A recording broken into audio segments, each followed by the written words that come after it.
Cette guerre n'est pas une guerre de territoire. C'est une guerre pour l'existence de notre nation.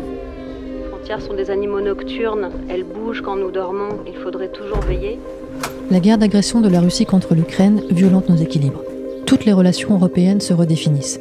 C'est un profond changement d'époque. Contre l'influence européenne, l'activisme russe utilise les armes de la déstabilisation et de la désinformation. Surviving the collapse of the existing system and then trying to build something new in a rather short period of time. Les frontières sont des animaux nocturnes. C'est le titre d'une exposition collective qui implique une douzaine d'artistes plasticiens, la plupart lituaniens et ukrainiens, co-organisée par le Palais de Tokyo à Paris, Cadiste Paris et le Centre d'art contemporain de Vilnius à l'occasion de la saison de la Lituanie en France 2024. 2 ans après le début de l'invasion russe, quelle normalité est encore possible dans la zone de conflit ? Voyage étrange, saisissant.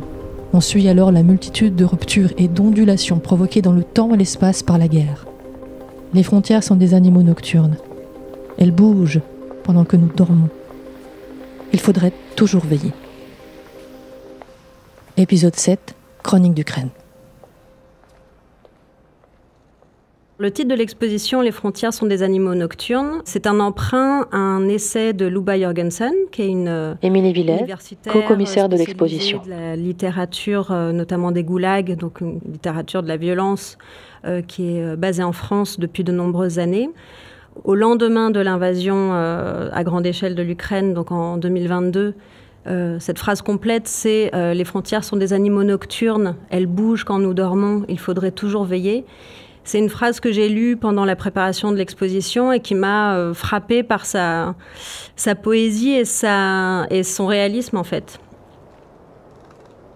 Donc l'exposition, elle vise à retracer les couches de colonialité qui ont touché la Lituanie et qui, finalement, avec la guerre actuelle en Ukraine, font réémerger le trauma, en fait. On a le trauma qui réémerge chez une génération d'artistes qui a vécu l'occupation soviétique ou qui l'a reçu sous forme de récit par leurs parents, leurs grands-parents.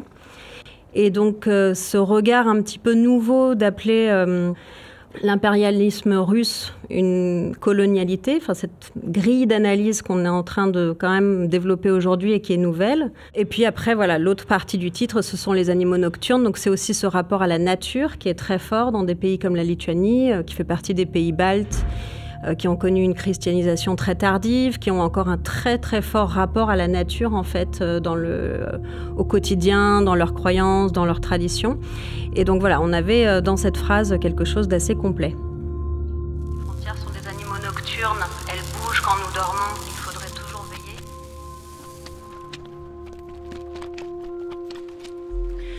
My name is Neringa Bublienė, curatrice et autrice lituanienne, co-commissaire de l'exposition.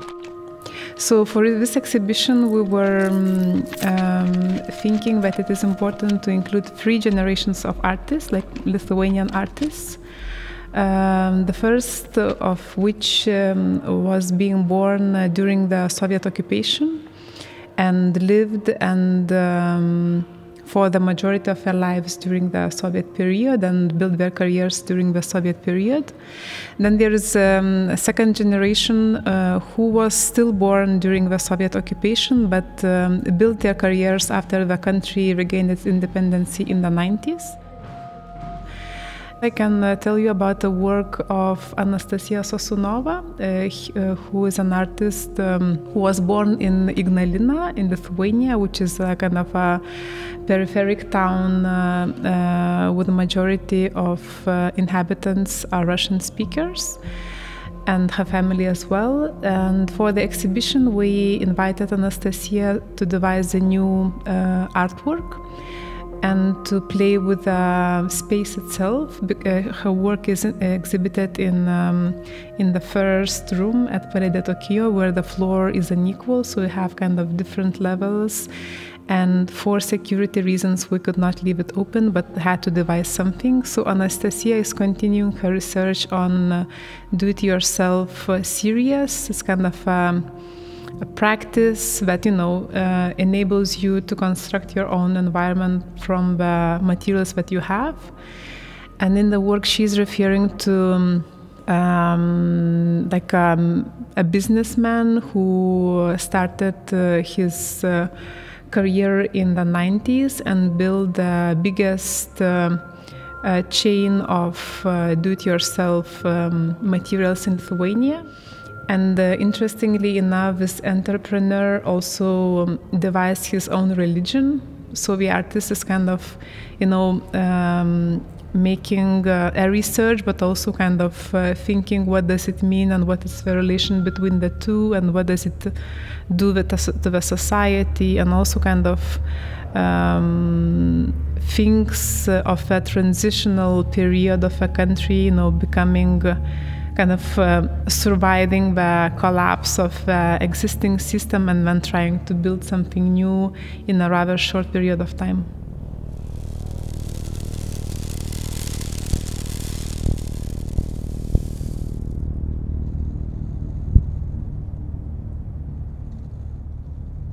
Une des œuvres de l'exposition est une sorte d'enquête sur le plus grand pipeline d'Europe qui s'appelle Druzhba, qui signifie amitié, et qui est un pipeline initié par l'Union soviétique pour relier tous les pays de l'ex-bloc soviétique, mais qui vient jusqu'à Marseille.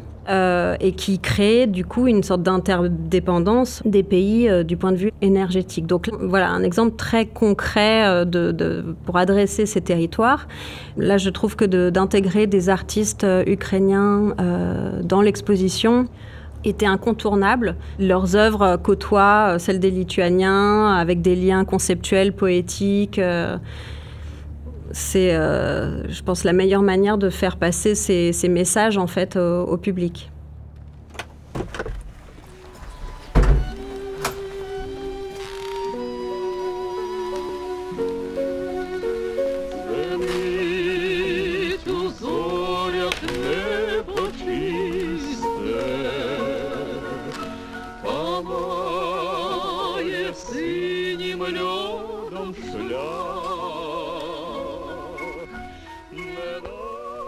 Alors les œuvres ne parlent pas de l'oppression russe directement, en tout cas pas toutes. Il y a des œuvres qui ont des approches, on va dire, plus documentaires. C'est le cas par exemple de l'œuvre que je décrivais sur le pipeline, où on a de la matière photographique, des archives filmiques, un récit autour d'un projet soviétique, et donc il y a un regard critique sur ce projet. On a des œuvres beaucoup plus contemporaines d'artistes de la nouvelle génération, qui essayent justement de relier les choses et de comprendre où elles se situent, elles, aujourd'hui, vis-à-vis de ce contexte et des récits qu'elles ont pu entendre des générations précédentes. Et il y a vraiment aussi une approche de la culture plus pop.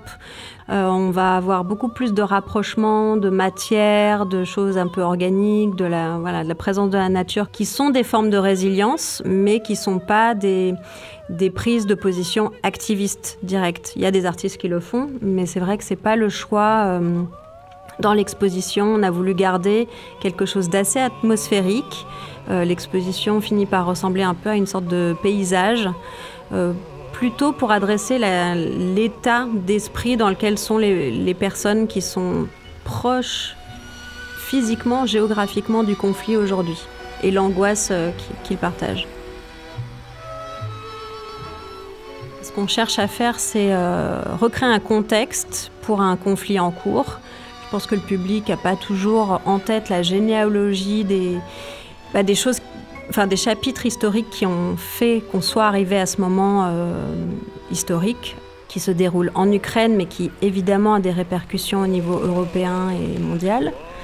Donc l'idée que l'exposition amène du contexte, amène un ressenti actuel de différentes générations d'artistes. Encore une fois, nous, c'est vraiment les questions de passation de récits générationnels qui nous ont intéressés.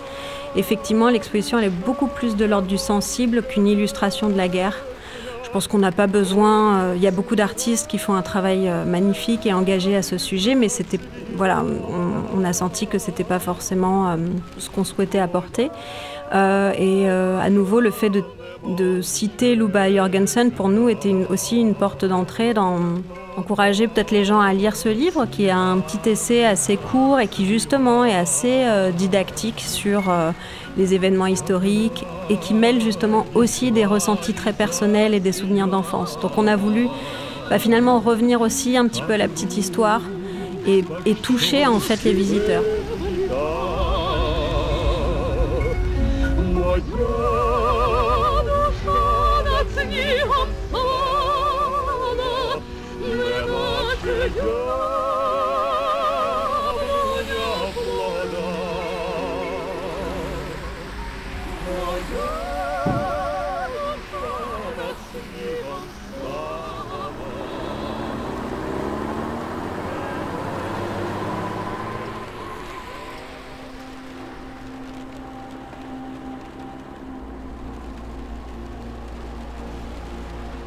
Les frontières sont des animaux nocturnes. Les frontières sont des animaux nocturnes. Pendant que nous dormons, il faudrait toujours veiller. Toujours veiller.